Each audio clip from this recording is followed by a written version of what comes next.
আসসালামু আলাইকুম, সকলকে স্বাগত নতুন আরেকটি ভিডিওতে। আজকের এই ভিডিওতে আমরা ডাব্লিউএস কোয়েশ্চেন নিয়ে বিস্তারিত আলোচনা করব। ডাব্লিউএস কোয়েশ্চেন কি, ডাব্লিউএস কোয়েশ্চেন বলতে কি বোঝায়, এর ব্যবহার কখন কখন হয়, কিভাবে বুঝবে ডাব্লিউএস কোয়েশ্চেন ইত্যাদি অর্থে ব্যবহার করব। তো সকলকে প্রথমে একটা কথা বলে নিই, দীর্ঘ দিন যাবৎ আমি ইংরেজিতে ভিডিও সার্চে আপনাদেরকে সহায়তা করছি ইংরেজি শিখতে। আপনারা ভিডিও দেখেন বাট আমার চ্যানেলটি সাবস্ক্রাইব করেন না, এতে খুব ভিউজ কম হয়। যদি সাবস্ক্রাইব করেন খুব আগ্রহ হবে, আপনারা ভিডিও দেখবেন, তাহলে ভিডিও বানাতে আরও আগ্রহ লাগবে। আশা করি আজকের এই ভিডিও যারা দেখবেন তারা খুব অবশ্যই আমার চ্যানেলটি সাবস্ক্রাইব করবেন, যাতে আমি আপনাদের জন্য আরও ভালো ভালো কন্টেন্ট তৈরি করতে পারি। প্রথমে আপনাকে জানতে হবে ডাব্লিউএস কোয়েশ্চেনটা কি। ডাব্লিউএস কোয়েশ্চেন বলতে এমন কিছু শব্দকে বোঝায় যেগুলো বাক্যের শুরুতে ব্যবহৃত হবে এবং বাক্যের শেষে একটা প্রশ্নবোধক চিহ্ন থাকবে এবং পুরো বাক্যকে একটা প্রশ্ন হিসেবে ব্যবহার হবে। অর্থাৎ এরকম কিছু শব্দ, যে শব্দ বাক্যের শুরুতে বসবে এবং পুরো বাক্যটা একটা প্রশ্ন বোঝাবে। কী রকম বোঝাবে? তাহলে প্রথমে আমাদের চিনতে হবে আসলে ডাব্লিউএস কোয়েশ্চেন কি কি।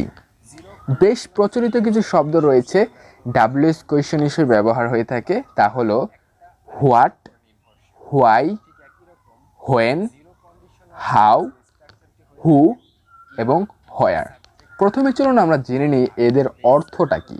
হোয়াট অর্থ কি, হোয়াই অর্থ কেন, হোয়েন অর্থ কখন, হাউ অর্থ কিভাবে, হু অর্থ কে এবং হোয়ার অর্থ কোথায়।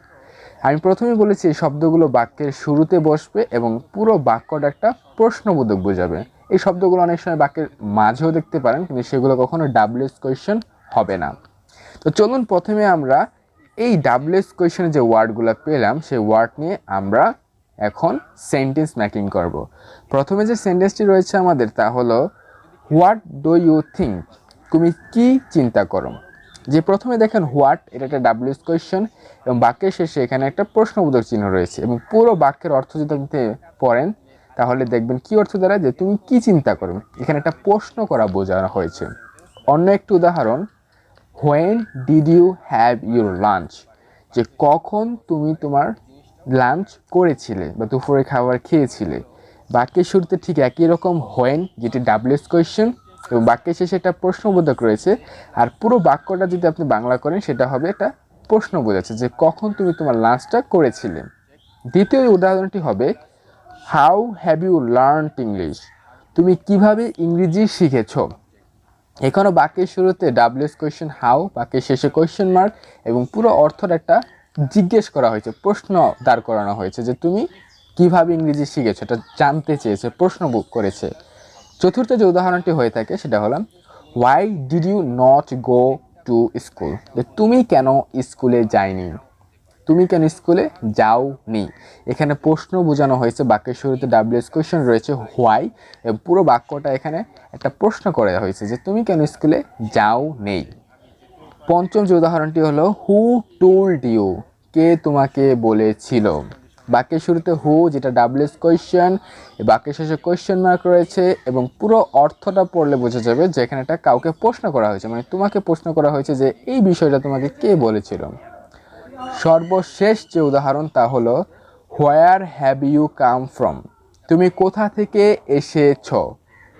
এখানে বাক্যের শুরুতে হোয়ার রয়েছে মানে কোথায় এবং বাক্যের শেষে একটা ফর্ম রয়েছে, কোয়েশ্চেন বোধক রয়েছে। এখান থেকে বোঝানো হয়েছে যে কোথা থেকে তুমি এসেছো, একটা প্রশ্ন জানতে চেয়েছে।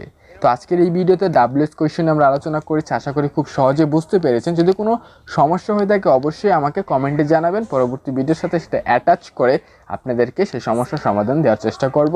ভালো থাকুন সকলে, সুস্থ থাকুন, আসসালামু আলাইকুম।